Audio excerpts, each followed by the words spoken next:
All right, guys. So in general, right, we don't hear a whole lot about these new Star Wars movies that are coming out other than the negative side, which is they're delayed, they're canceled, they're not happening anymore, the writers are leaving, the directors are leaving. So, you know, it's kind of par for the course to get radio silence on these upcoming Star Wars films. I mean, most recently, the Rey movie, right, just got pushed back again because it lost a writer, and what's even happening there. We talked about, we talked in depth actually about the fact that there's a report going around, there was a report about a couple months ago that talks about how Lucasfilm was so desperate to get Rey Skywalker back in the picture, and I don't know, maybe that was affecting the Rey movie. But anyways, we have the Mandalorian and Grogu movie coming out in 2026, so there is that.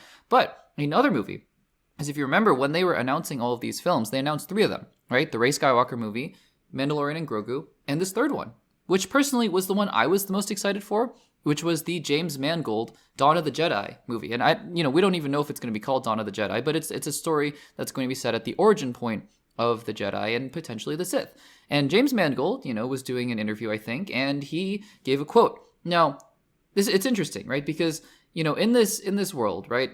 In this world of movie news and internet and social medias and all that kind of stuff, clickbait is such a big deal. And for those of you who have been watching my channel, for a long time, sure. I mean, do I try to optimize thumbnails and try to optimize titles to, see if I can get more people to come in and listen to what I have to say? For sure. I mean, it would be just kind of silly if I just wrote, the word James as the title of the video and then just had a random picture of James Mangold.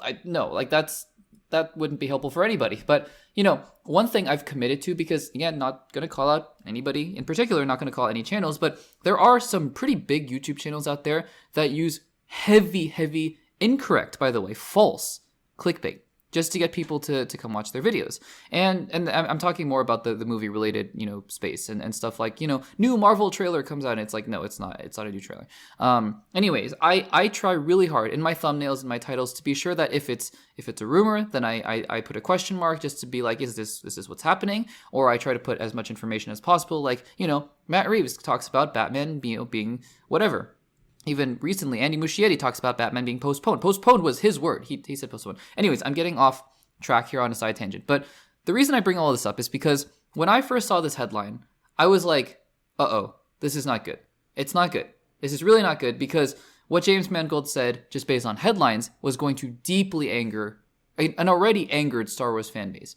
I read the quote, thinking it meant one thing. Thinking the quote was gonna say one thing. And I came out of it going, oh, well, that's totally fine. I totally can see now how people would capitalize on this to, get clickbait and stuff. And if you just read the headlines and stuff, yeah, it would have made a lot of Star Wars fans angry. And I still think, because Star Wars fans are so divided these days, that it will make some Star Wars fans very angry.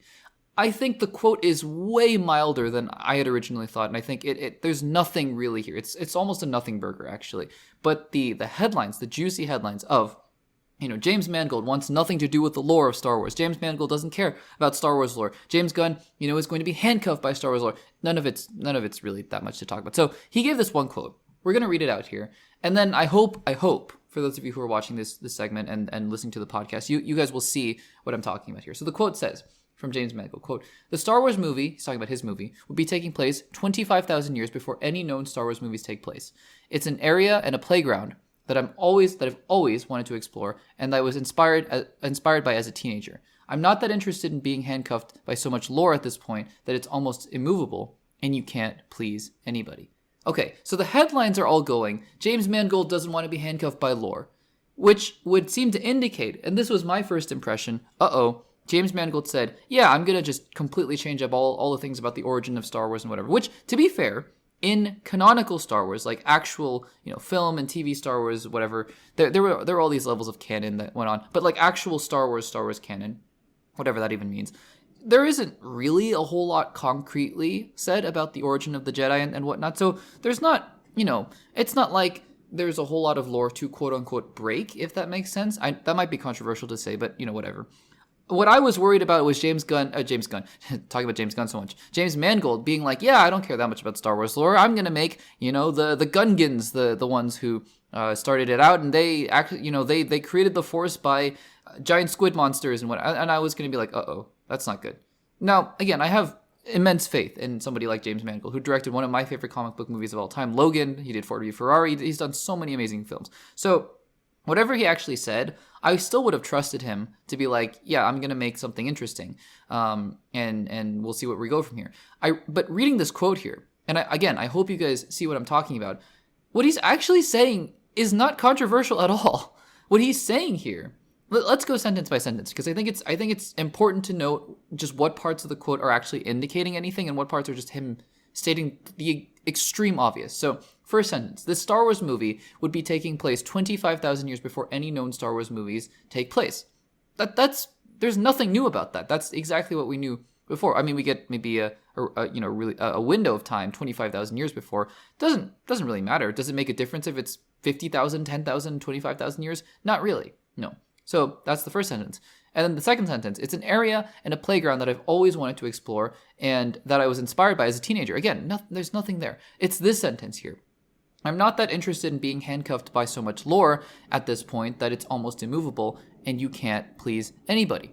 What he's talking about there is the fact that if he were presented with the idea of, do you want to make, something set in episode 6 or between episode 6 and 7, maybe how about between episodes 3 and 4? What about post episode 9? And I think this is exactly what he's alluding to. He's saying, look, a Rey Skywalker movie, Mandalorian movie, whatever, they're going to make their own thing. I wasn't interested in that. I'm not interested in connecting things. I'm not interested in telling the next chapter of Rey Skywalker's story. I'm not interested in telling, what happens between episode 6 and 7 with Mandalorian. And look, I mean, that doesn't really mean anything other than the fact that he's saying, I just don't want to be constrained, because it doesn't mean that these products, these end shows or movies are going to be good or bad. Look at Skeleton Crew. Skeleton Crew is taking place between episode 6 and 7, and it has some really interesting lore implications because it's connected to things going on with the New Republic and whatnot, and it's great. It's great. So it doesn't necessarily mean anything. All that James Mangold is saying is that I just didn't want to be, dealing with that. And that's totally fine. So again, all of this to say,